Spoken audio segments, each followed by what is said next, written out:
The Little Deli, Baha Taco, and Gourmet Grocer are all small-owned restaurants in Johannesburg that take environmentally friendly initiatives seriously. But apart from these initiatives, they have values and products that have become unique to their restaurants.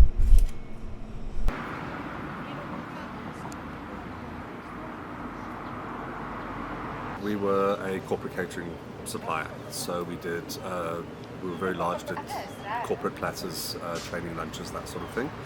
But on the side, over the last few years, I started getting an interest in dealing direct with farmers, sustainable farming supplies, the whole farming process, traditional methods, and it kind of started as a hobby. So I started making a range of sausages, pork pies, salamis, that kind of thing, out of self-interest. And then that developed into I wanted to deal direct with farmers. Then I needed to take quantity, which means I needed to sell it on. So then I started doing a wholesale range through some very small outlets like Jackson's Whole Food Market, The Leopard, Farm Table, places like that. But again, it's quite a small sideline. No artificial additives, no preservatives, stone ground flour, farm eggs, real butter, basically kind of clean but traditional old-fashioned kind of methods. Well, the interest actually first started with dealing with farmers, and that is that when I had kids, I started getting increasingly distressed about what junk was in food. I grew up in Zambia. We didn't have junk in food. We didn't have junk food. Sausage shouldn't have 19 ingredients. It does if you buy that. So that was quite a big interest. And then I just got hooked on the idea. Gauteng doesn't have a developed industry like that. You find it in the Western Cape, you find it in KZN, where there's small-scale farmers truly pasture raising, and they have a network, they have a market. Gauteng is very, very commercial. The closest farmer I can get pigs from that is pasture raised is Bella Bella.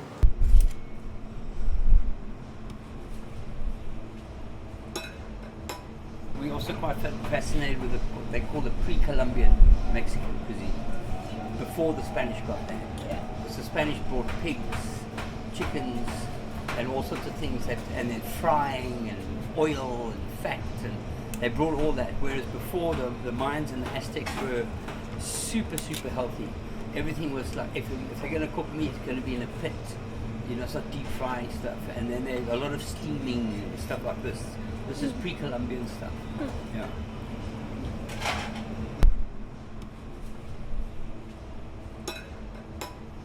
It's so ancient. There's such a primordial connection to cooking on fire. And people come look at my oven, they go, "Oh, what pizzas do you make?" I go, "Well, actually, pizzas have been around for 300 years. These ovens have been around for 12,000 years. So it's not necessarily a pizza thing. We do everything in the oven. It's also cheaper because we use residual heat. Like I cooked a brisket overnight last night. I'm cooking pork shoulders. I cook goat. We leave them all overnight in the oven, and we've got our little method. We come back the next morning, and the stuff's just beautiful and so perfect. Cooked for 8-9 hours in the oven, and the fires are there's just something cool. There's nothing with a knob in our kitchen. There's no gas. So if we want to make something hotter, we have to put a stick in the EcoZoom. If we turn it down, we pull the stick out. It's basically, it's so basic, but it's so ancient and it's so beautiful that we have a connection with it. You have to have a relationship with the fire.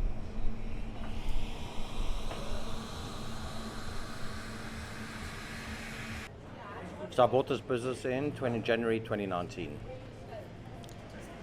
And then obviously March 2020, April 2020, COVID came in. And then was at a time when restaurants couldn't operate. And my wife and I were standing here and saying, what are we going to do for Mother's Day? And we said, why don't we just go onto WhatsApp and Facebook and go and say, has anybody got bespoke artisanal products, that they want to sell? And literally 24 hours later, the Gourmet Grocer was birthed. Majority of those suppliers either sold to restaurants or at markets, which they couldn't do. So we're all about local small suppliers. What's anybody who is, so majority of the products here you're not going to find in larger supermarkets and places like that. Even the wines, but we don't stock any of the well-known brands. Nothing.